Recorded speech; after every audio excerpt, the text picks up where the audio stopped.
Meskipun ada juga pertanyaan, lagi-lagi saya mewakili suara-suara yang kontra untuk kemudian dijawab di sini. Saya ke Indef kalau gitu. Iya. Saya ke Indef, saya harus nyontek dulu ntar namanya Bang ya. Sebentar. Iya. Bang Rizal, Taufikur Rahman. Bang Rizal dari Indef. Bang, ini banyak yang mengatakan bahwa keluarnya 500 miliar lebih untuk komitmen. Ya, untuk persiapan dan lain sebagainya. Dapatnya berapa ya? Nggak balik modal. Apakah event-event ini harus balik modal atau ada hal yang lain yang bisa dibanggakan, diperhitungkan sehingga bukan bicara soal untung rugi? Bagaimana kemudian Anda menyampaikan ini? Ya, baik Mas Aiman, terima kasih banyak. Tadi saya sepakat dengan Prof ya yang sebelumnya disampaikan bahwa MotoGP ini dibiayai oleh BUMD. EPRIK ya, oleh BUMD Jakarta. MotoGP oleh APBN, oleh BUMN. Dua-duanya itu adalah olahraga mesin lah gitu ya, motor dan mobil. Kalau kemudian tadi dipertanyakan apakah punya impact terhadap ekonomi, saya ya kebetulan ketua tim yang menghitung dua event itu. Jadi ketua tim di Formula E? Kami peneliti dari Indef itu meneliti dua-duanya event. Karena ini luar biasa kontraknya. Mandalika dan Formula E? Yes. Luar biasa. Ya. Ini diminta khusus atau memang inisiatif dari Indef? Kami pertama untuk MotoGP diminta oleh Kementerian Ekonomi Kreatif. Oke. Yang MotoGP diminta oleh Jack Pro.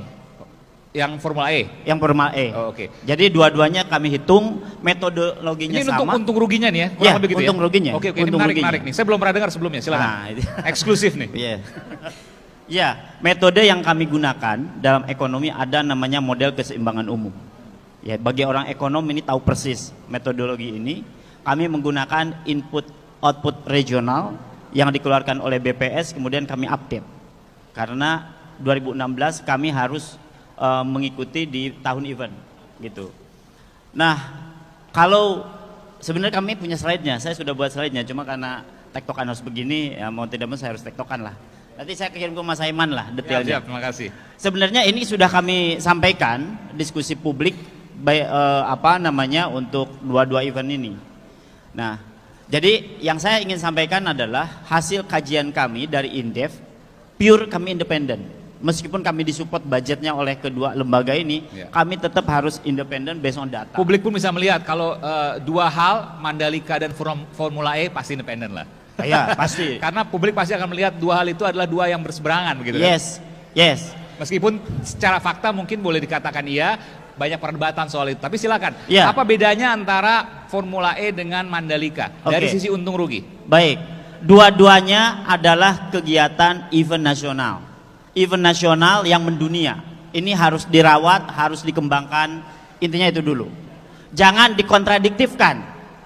Ini adalah aktivitas ekonomi, ini adalah yang bisa menumbuhkan sektor wisata, yang mestinya kita mendorong ini. Ya, saya tidak ingin mengkontrakan. Kami menghitung dua-duanya. Kami hitung dampak langsung ekonominya dan dampak tidak langsungnya. Hasilnya dampak langsung untuk ya, kebetulan saya bawa dua-duanya, dua-dua data. Dampak langsung untuk EPRIK Jakarta, langsung ini pembiayaannya saya hitung atau kami hitung dari alokasi CAPEK, alokasi OPEC, kemudian juga komitmen yang tadi disebut-sebut, betul. Kemudian juga kami hitung dari pembelian tiket, kemudian juga transaksi pengunjung UMKM, kemudian juga pengeluaran pengunjung. In total 597 miliar EPRIK. Formula E ya, Formula 597 miliar rupiah. Betul. Untuk satu kali pelaksanaan. Satu hari itu. Hari itu. Ya, mulai dari persiapan sampai hari itu. Ya. Kemudian kami hitung dampak terhadap ekonomi tidak langsungnya. Terhadap GDP-nya. GDP-nya terbentuk itu sebesar kalau kami menggunakan harga konstan ya 2,1 triliun. Itu dampak ekonomi tidak langsung. Tidak langsungnya terhadap PDB-nya. Biar bisa dibayangkan. Apa tuh bentuknya seperti apa?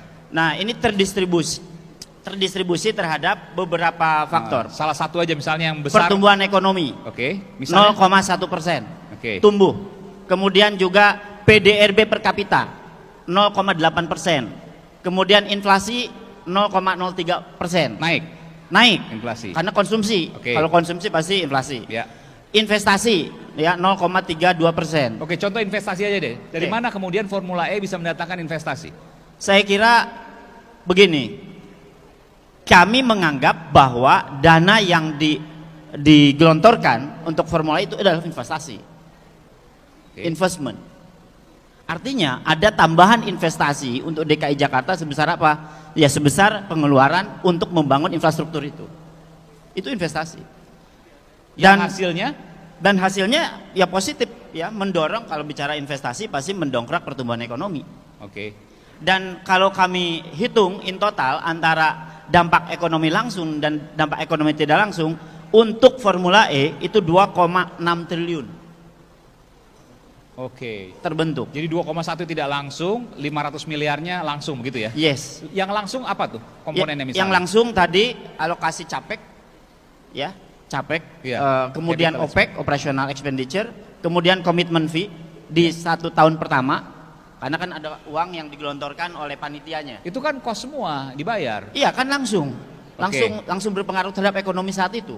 Oke, iya. Kan Langsung terhadap- berpengaruhnya seperti apa yang bisa dibayangkan oleh publik misalnya? Oke, misalnya dana yang dikeluarkan untuk membangun, pasti kan mengeluarkan Oh. untuk tenaga kerja, Iya, untuk iya, konsumsi, iya, iya. untuk macam-macam. Oke. Yang saat itu ekonomi kan Oke, bergerak. itu 500 miliar. Oke, 500 miliar. 2,1 nya tadi pertumbuhan ekonomi. Yes. Pertumbuhan ekonomi misalnya seperti apa? Pertumbuhan ekonomi itu pembentukan produk domestik bruto. Dari kedatangan misalnya, kan nggak terlalu banyak orang luar dari negeri ya? dari aktivitas ekonomi, karena ekonomi itu begini, ketika ada event atau Ya. investment datang pasti berdampak terhadap sektor-sektor yang ada, pariwisata, kemudian sektor industri makanan minuman, kemudian juga sektor-sektor yang notabene mendukung terhadap kegiatan itu, perdagangan, kemudian juga ada biji besi ya untuk konstruksi dan lain sebagainya. Jadi menaikkan pertumbuhan ekonomi 0,1%. dalam satu hari loh itu. No, dalam satu siklus, dalam 1 tahun. Oh kan pelaksanaan satu hari pelaksanaannya. Iya, tapi impactnya kan kalau dalam ekonomi kan Oke. bisa impact multiplier efeknya bisa. Jadi total kalau saya boleh katakan nggak, modalnya 500 miliar, untungnya 2,6 triliun. Ini bukan cara hitungan, karena begini ya, begini. Ini investasi itu bukan hitung-hitungan tukang dagang. Ya bukan, itu jauh berbeda konsepnya. Oke.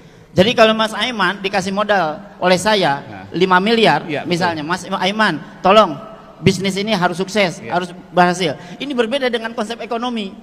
Ekonomi itu kan membangun multiplier effect, kan? Iya. Membangun Domino. ya betul. Apa value added dari aktivitas Ya itu? artinya antara tangible dan intangible gitu lah Yes. kurang lebih ya. Yang bisa terlihat dan yang tidak terlihat, Yes. ya kan? Yang ingin saya tanyakan, artinya secara keuntungan tangible dan intangible tadi, maka keuntungannya kalau 500 miliar kurang lebih ya modalnya, maka 5 kali lipat dong. Kalau Kami bicara menghitung soal, ini bukan soal fisik Ya, ya, oke, bukan oke. soal uang fisik. Artinya begini, ketika kalau perhitungan kami itu 594 miliar, Ya, hampir ya, 600 600 miliar. miliar, baik. Jadi 600 miliar kalau dibandingkan gitu ya 4 dengan kali lipat lebih. 1 banding 3. 1 banding 3. Jadi 3 kalinya. Kan Jadi 2, 2, berapa? kami membandingkannya dengan PDRB-nya. Oh tidak langsung. Tidak langsung. Oh, yang Dengan 2,1 tidak langsung. triliun betul, tadi. Betul, Oke, karena baik. investasi kan tidak bisa dibandingkan dengan yang langsung Baik. kan. yang Berarti direct. kurang lebih 3,5 kali lah. Betul. Itu keuntungannya. Itu benefit ya, Benefit, ya. benefit dari Manfaat investasi Rp1 yang dikeluarkan Ya. investasinya Tiga. mendapatkan Oke. produk domestik bruto Data baru nih. keuntungan Ini belum pernah 3,2. disampaikan sebelum ini. Pernah kami launching. Waktu? Kami pernah sampaikan di press release terkait dengan Oke, ini. baik. Jadi Bisa di searching kok. baik. Jadi 3,5 kali lipat. Yang Yes. sekarang saya tanyakan Mandalika seperti Oke, apa? saya harus buka dulu mas. Ya, silakan. Oke, Mandalika tidak jauh berbeda metode perhitungannya. Saya harus buka dulu ya. Oke. Saya pikir tidak jauh berbeda keuntungannya 3,5 kali bukan, lipat. bukan, Oh, beda bukan, ya. bukan, Beda. bukan. Jadi berapa kali nih? Bukan. Ini penting ini bisa jadi headline ini. Ya, saya harus lihat data, khawatir keliru Pak angka. Hamdan, Pak Mardi, Pak Prof. Jo Hermansyah, semuanya nih menunggu Anda nih. Siap. Oke, baik. MotoGP ya, dengan kami coba menghitung untuk dampak langsungnya. Ya. Modalnya dulu, modalnya berapa? Oke, modalnya kalau yang kami dapatkan 2,5 kalau nggak salah, betul? Triliun. Kalau kami Oh, ya, dapatkan itu ya kisaran 2,7 triliun. 2,7 triliun, oke. Ya. Ini yang pas waktu USBK atau MotoGP? Atau dua-duanya? MotoGP, oke. Yes. Jadi Atau dampak langsungnya kami hitung juga sama, alokasi belanja KL, Ya. kemudian insentif PPN dan jasa kena pajak, Ya. kemudian biaya operasional dan promosi, insentif biaya masuk, investasi konstruksi sirkuit, jadi kisaran 2 triliun sirkuit itu. Oke. Kemudian estimasi pengeluaran penonton. Jadi kira-kira dampak langsungnya 3,9 triliun. Modal 2,7 triliun, benefitnya 3,9 triliun. Yes, itu langsung ya, yang langsung. Yang Oke. tidak langsungnya kami juga hitung. Oke. Dampak tidak langsungnya terhadap pertumbuhan ekonomi ya. Jadi kisaran 1,2 triliun Oke. dampak tidak langsungnya. Jadi kalau ditambah 3,9 tambah 1,2 5,1 triliun. dari modal 2,7 triliun. Yes. Sekitar 2 kali lipat lah ya. Yes. 2 kali lipat. Kalau- Gedean Formula E dong. Yes. Mengapa? Ini informasi baru nih. Gedean Formula E dibanding Iya, betul. Mandalika. Kalau Mandalika dua event itu ya, WSBK Yes, dan yes, MotoGP. Yes. Oke. Betul. Jadi Kenapa bisa artinya begitu? apa ini? Artinya investasi di DKI Jakarta untuk kasus ini jauh lebih efisien dibanding dengan di Mandalika. Ini Mengapa? valid datanya ya? Karena di Ancol kan tinggal bangun saja kan. Tanahnya juga nggak usah membebaskan tanah, lahan. Kalau di Mandalika kan belum pembebasan lahan, belum macam-macam, itu kos lagi. Kalau bicara investasi, maka yang jauh lebih efisien ya kasusnya ada di situ. Tapi Jadi saya kan- tidak ingin bandingkan. Ya, ya, Dua-duanya adalah justru mendongkrak ekonomi kita Ya. dan meningkatkan sektor pariwisata kita. 2 kali lipat untuk Mandalika dan 3,5 kali lipat benefitnya untuk Formula E. Yes. Kesimpulannya itu. Ini luar biasa datanya. Terima kasih, kita berikan tepuk tangan untuk Indef ya. Yang pasti independen karena kan dua-duanya. Kalau nggak independen berarti salah satu.